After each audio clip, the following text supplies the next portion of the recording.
It's the month of June, it's 45 degrees is the minimum temperature in Makkah. For 632. 632. They measure temperature then. No. आप अब तक देख लीजिए जाके आपको ज्यादा तकलीफ है. I'm just continue. 45 minimum है. His body is there for 18 hours, it's not buried. Where are the rest of the people? They lock Ali and a few companions in his home. Nobody comes to bury him. They're fighting amongst themselves. Sahi hai nahi hai sir? They fight amongst themselves as to who's going to be his successor. Because Muhammad has named no successor. Muhammad has said nothing about the Islamic State. He has said never. The Quran says, I did not send you to be the leader of your people. I sent you as a messenger of truth, period. इनकी दुकान लगी हुई थी लोगों की. They were pulling each other's beards. And that day, a proclamation is made after Muhammad is dead, that the Ansar, the majority of Muslims, will be the servers, and the Quraysh tribe, जो by the way सब यहाँ कसाई बन गए यहाँ के, they will be the rulers.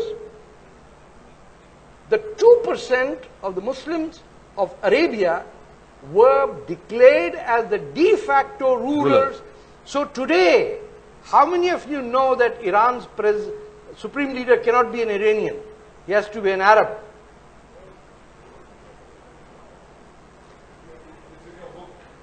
Leak कर दिया paper आपने सारा. Iran cannot have an Iranian as a supreme leader.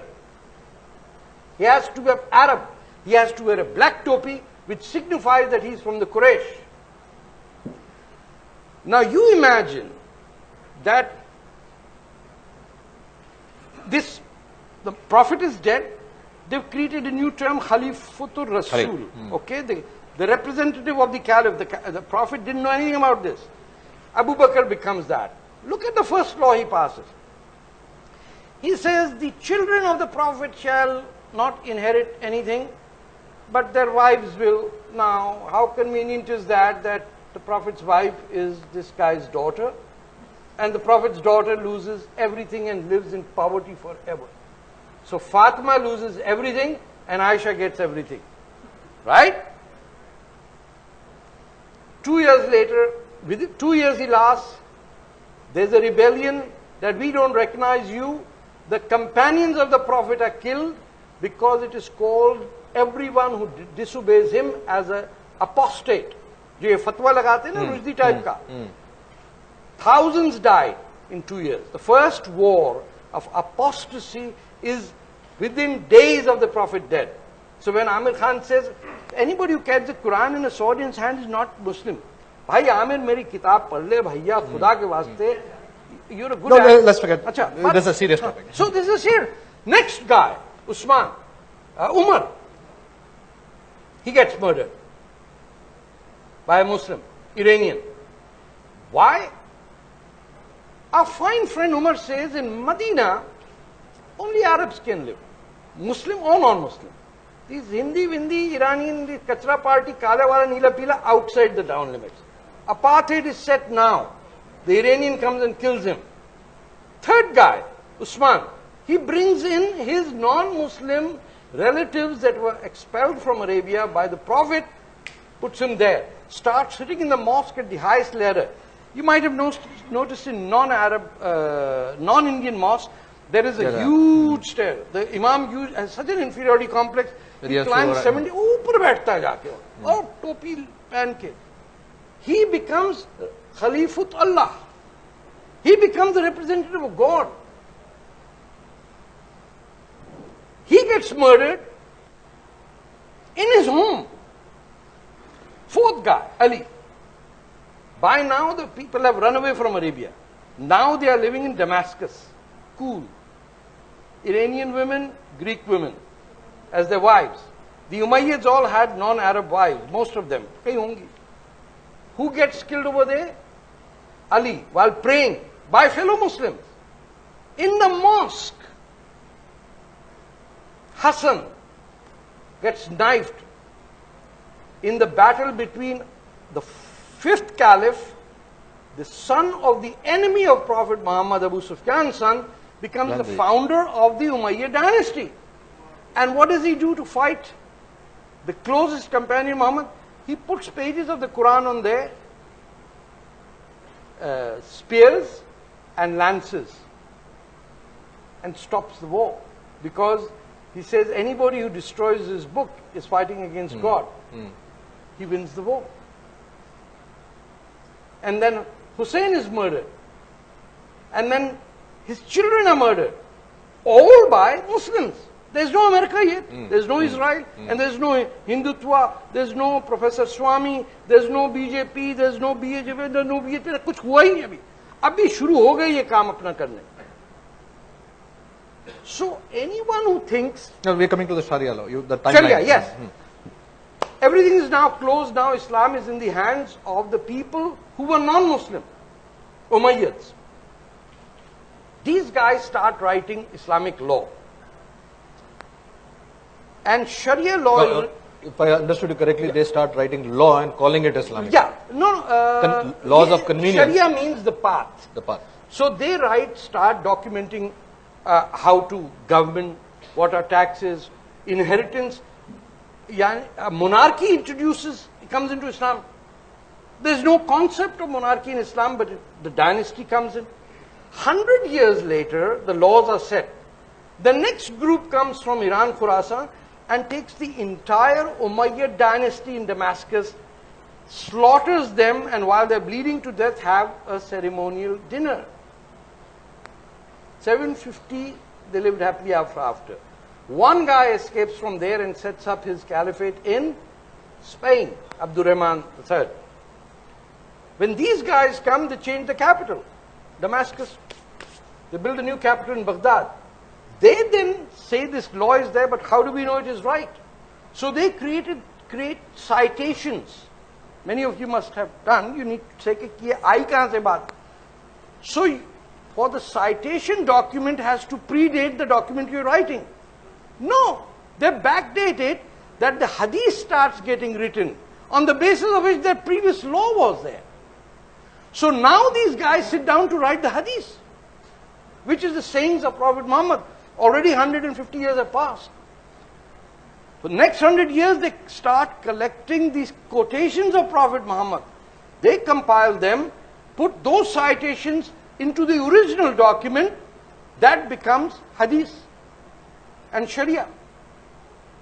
Finally, what happened to Prophet Muhammad? There is no biography. One guy says, yes, there is a book by, what's the name? Siratul, yes, Ishaq, Ibn Ishaq, sorry. Ibn Ishaq is a guy one guy who's Ibn Hisham says, he wrote a book on Prophet's life and I memorized it. So where's this Ibn Ishaq's book? Oh, that's gone. What do we do? Hey, Ibn Hisham, come down, start dictating. Ibn Hisham starts writing Ibn Ishaq's book. That's 1400 pages of the Prophet's life. That is undisputed and you cannot say that anything is wrong in it. Now that becomes the final document in reverse order through which Sharia is launched. And what's the timeline between the That's Prophet's about, death? so now we're in the 9th century. So we've gone back 250 to 300 years to figure out what happened in the beginning. It's cart before the horse in the grandest medieval monstrous manner. And most of the Muslim theologians of the time said, this is, the debate was, is the Quran inspired or is it created? So the Mutazallah, the rationalists of Islam said, it's created. They lost the war. The Asharites who said, this is a word of God, slaughtered them. And then we lived happily ever after. So coming back to the Sharia law in Canada and how you got it. What happened was, we discovered that the Pakistan government's Minister of Religious Affairs, who instituted Sharia law in Pakistan, and more importantly into the Pakistan banking system, which is called Sharia banking, is a complete fraud. Why is that? Can you? Why that? You call, you say, how do you spell interest in Islam? S-H-A-R-I-A. It's holy, it's holy, it's holy. They add another 1.25% to 1%, so the Muslim has to pay more. And they call that a fee. ऐसे अब तो पाक हो गया अब तो मौलवी साहब इसको जरा पाक कर दिया बच्चा पाक हो जाता हमारे यहाँ जब हलाल गोश्त नहीं मिलता था मॉन्ट्रियल में तो एक सरदार थे उनकी बीवी मुसलमान थी मैंने उससे पूछा कैसे हलाल होता बोला कभी बकरा कभी गोश्त हलाल हो सकता है उन्हें को निकापड़ा है वो गोश्त आता है ऐसी फुक्का मार देने वो ठीक हो जाता है वो हलाल हो जाता इसी तरह इन्होंने शरिया बैंकिंग को हलाल कर दिया और वो लूट रहे मुसलमानों को because we have to pay more mortgage than anybody else. So this guy ends up as an immigrant in Canada. He is now a Canadian citizen, as are about 200 Pakistani generals. Yeah, all ISI guys are working over there because that's the place from where you are going to screw America. Safe haven. We got a very early indication. I was in the Premier's office. Premier Bob Rae, if you guys ever visit Canada, one of the finest intellectuals that country has produced. And he said, Mr. Fatah, these guys want Arbitration Act to include, binding Arbitration Act to include application of Sharia into this. So Jews have it, I said, for heaven's sake, you have no clue what you're doing. They set up Sharia courts, like they have in Britain, divorce, inheritance, death. Every aspect of life was being governed. The problem is that the moment a non-Muslim says this is wrong, there's a problem. He's an Islamophobe. He's a racist. He's a right-wing bigot. He's on the payroll of BJP. RSS का साला agent है. Israel से पैसे खाता है वो. We said, let's take it a step further and declare Sharia as un-Islamic. Now let's have that debate. We mathematically proved it doesn't exist. Now, therefore, it is not Islamic. And therefore, a Muslim cannot demand it to be the law. And since it is not the law, let's challenge it and we'll take it to the Supreme Court. And we came out on the streets. The Maulvis, the Hijabis and the Niqabis had not figured that out. What the hell is that? How do we deal with Muslims who are opposed to us?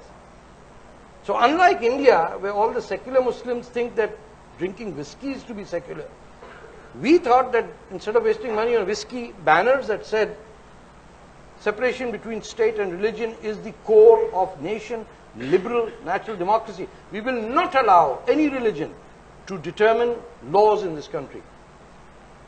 On the anniversary of 9/11, 2005, it was a Sunday. Quietly, the Toronto Star headline says, Sharia law banned. When you enter my home, that's what you see.